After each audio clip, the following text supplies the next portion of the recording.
Allah ya Allah. Ampuni semua dosa-dosa orang yang menghujat saya ya Allah. Ampuni semua dosa-dosa orang yang membuli saya ya Allah. Ampuni semua mereka ya Allah atas kesalahan dan kekhilafan mereka ya Allah. Saat itu Bunda protes sama saya. Kenapa Abah masih mendoakan mereka? Kenapa Abah masih memohonkan ampun atas dosa-dosa mereka? Saya jawab, Bunda, Abah nggak pernah memiliki hati untuk membenci siapapun. Saya tidak pernah mau bermusuhan dengan siapapun. Saya akan doakan semua orang yang memusuhi saya. Saya akan doakan semua orang yang menghujat dan membuli saya. Semoga Allah ampuni dosa-dosanya. Bunda protes sama saya. Enggak. Abah nggak boleh melakukan itu. Saya akan lakukan itu. Karena kalau Abah tidak mengikhlaskan hujatan, makian, bulian mereka, itu akan menjadi satu hal beban bagi mereka di yaumul hisab. Abah nggak mau menjadi wasilah sesama muslim menjadi jalan mereka masuk nerakanya Allah Subhanahu wa Ta'ala. Sejak semalam saya melihat ada tagar viral, trending topik di Twitter ya, atau di X sekarang. Gus Miftah. Saya kaget, ini apa lagi ini? Gus Miftah menjadi trending topik, pembicaraan lagi. Nah, ternyata adalah seperti yang tadi Anda lihat di videonya itu. Dia muncul kembali di depan publik, memberikan ceramah ya, mengisi pengajian. Nah, salah satu potongan ceramahnya adalah dia menceritakan pada saat detik-detik atau titik-titik kehidupan dia merasa terpuruk ya, pasca kasus ST kemarin. Nah, dalam salah satu potongan video itu dia menceritakan tentang doanya ketika sedang tidur, ketika mau tidur ya. Dan doanya seperti yang tadi saya lihat gitu ya. Jadi oleh netizen ditanggapi bahwa seolah-olah Miftah itu merasa tidak bersalah sama sekali kepada publik khususnya. Bahkan sebaliknya dia menganggap bahwa dia menjadi korban bulian, korban hujatan, korban cacian publik Indonesia. Nah, oleh karena itu dia kemudian merasa perlu untuk mendoakan publik yang dianggapnya melecehkan, menghujat, merendahkan dengan doa-doa seperti itu. Dan sama sekali tidak terlihat kesan atau merasa diri sebagai pihak yang bersalah. Nah, itulah kemudian yang menjadi hujatan, menjadi cacian ronde kedua, sehingga menjadi trending topik saat ini. Seolah-olah dia ingin melemparkan bahwa itu semua adalah kesalahan netizen, kesalahan publik. Menurut saya, Miftah ini terlalu tergesa-gesa muncul ke publik ya. Terlalu tergesa-gesa muncul kembali memberikan ceramah di depan publik pasca heboh kasusnya ST kemarin ya, dengan segala macam bumbu-bumbunya. Ini terlihat bahwa sebenarnya Miftah tidak memiliki guru spiritual yang memadai, yang mampu memberikan masukan, memberikan wejangan bagaimana seharusnya dia bersikap pasca tragedi itu. Kalau menurut saya, Miftah itu terlalu terburu-buru, terlalu tergesa-gesa muncul kembali di depan publik. Terburu-buru, buktinya apa? Karena terburu-buru itulah kemudian dia menjadi bulan-bulanan ronde kedua ini. Dia muncul kembali masih dengan gaya yang seperti dulu, masih nggak ada perubahan yang signifikan.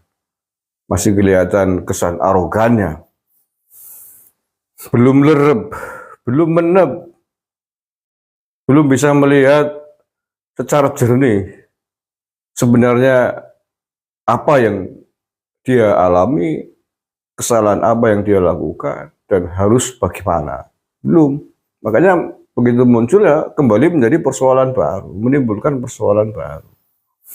Itu tanda bahwa dia belum menep air, bahasa Jawa ini air butek itu ya, diam dulu agar seluruh kotoran mengendap, ya, menep itu mengendap. Nah, ketika semua kotoran sudah mengendap di dasar gelas, maka air itu akan kembali menjadi jernih, akan bisa melihat hal-hal yang ada di sekitarnya dengan jelas. Tapi ketika air masih keruh, kemudian digunakan,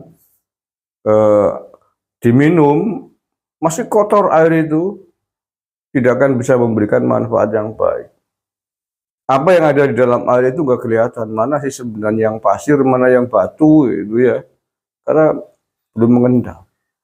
Nah, itulah sebenarnya sebaiknya Miftah itu harusnya diam dulu. Diam dulu, berapa lama diamnya? Walau alam, sesuai dengan kondisi hatimu, sesuai dengan kemampuan batin, jiwamu, rohanimu untuk mengendapkan diri. Dan ini butuh seorang guru pembimbing, seorang yang betul-betul bijak, bisa melihat persoalan Miftah sebagaimana mestinya dari A sampai Z, tanpa dibumbui kepentingan-kepentingan politik, kepentingan-kepentingan apapun. Seorang guru yang bijak, yang mumpuni, seorang mursyid yang mumpuni, akan bisa melihat orang di depannya, muridnya, apakah betul-betul sudah mengendap atau belum, ataukah masih dikuasai oleh hawa nafsunya, itu bisa kelihatan. Nah, makanya saya jadi teringat tragedi apa dulu itu, yang menimpa Gus Ulil Absor Abdallah dulu. Awal-awalnya dia mendeklarasikan diri sebagai penganut atau pendukung JIL, jaringan Islam liberal itu ya. Itu kan wah heboh, viral lah kalau hari ini, dihujat oleh netizen umat Islam di Indonesia. Nah, dia kemudian kalau tidak salah diberikan nasihat oleh Gus Dur untuk diam, untuk mengendapkan diri, untuk menetralisir diri sampai sekian tahun lama itu. Ya, Gus Dur itu kalau salah bertahun-tahun itu diamnya. Sampai orang kemudian lupa akan tragedi itu, sampai kemudian betul-betul Gus Uril mungkin merasa sudah betul-betul sebagai air yang jernih. Kotoran-kotorannya sudah mengendap, sudah menep gitu loh. Sehingga ketika kemudian tampil kembali di depan publik, maka Gus Ulil tampil sebagai sosok yang seolah-olah baru gitu, sosok yang jernih, yang melihat persoalan dengan kebijakan dari berbagai sudut pandangnya. Walaupun mungkin Gus Ulil tidak serta-merta meninggalkan pemahaman Islam liberal yang dulu pernah dilakukan dan digagasnya itu gitu. Tapi karena membawakan konsep jilnya dengan baik, dengan kejernihan hati, maka menjadi bisa diterima oleh banyak orang. Tidak seperti dulu. Gitu. Mungkin konsepnya sama, tapi cara membawakannya yang berbeda. Gitu. Nah, itulah mengapa Miftah terlalu tergesa-gesa. Belum mengendap, masih kotor, jiwanya masih keruh, masih campur aduk antara ego, hawa nafsu, dendam politik, dan lain sebagainya. Kemudian dipaksakan harus kembali tampil memberikan ceramah, ya seperti itu yang terjadi. Bukannya merasa mengevaluasi diri, merasa diri sebagai yang bersalah, tapi justru kembali menyalahkan orang lain, kembali menyalahkan banyak orang. Ya makanya jadi bulan-bulanan lagi, viral lagi. Merasa dinilai sebagai orang yang sok suci, yang tidak pandai bermuhasabah diri, tidak pandai mengevaluasi diri. Seperti itu yang terjadi. Maka sekali lagi yang terakhir yang diperlukan oleh Miftah hari ini adalah bertapa dalam tanda petik, diam, mengendapkan diri. Cari guru spiritual yang betul-betul mumpuni ya, bukan guru spiritual yang numpangi dan mengambil keuntungan manfaat dari berbagai macam yang ada di Miftah. Cari guru spiritual yang betul-betul ikhlas, yang mampu mengendapkan hawa nafsu, ego yang ada pada dirimu, Kang Miftah. Sampai kapan? Ya sampai ikutin arahan guru spiritual itu. Sang guru akan bisa melihat Anda sudah menep, sudah mengendap belum hatinya, jiwanya.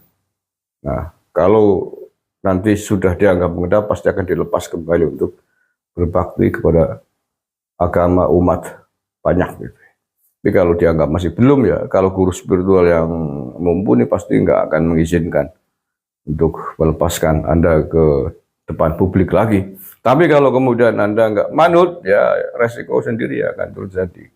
Karena ibarat orang kuliah belum lulus, belum dapat sertifikat, belum dapat ijazah, kok tiba-tiba kemudian buka praktek, ya akan terjadi kecelakaan di jalan. Ya ibarat dokter belum lulus uji, belum punya ijazah dokter, belum lulus koas, tiba-tiba buka praktek, ya akan terjadi malpraktek.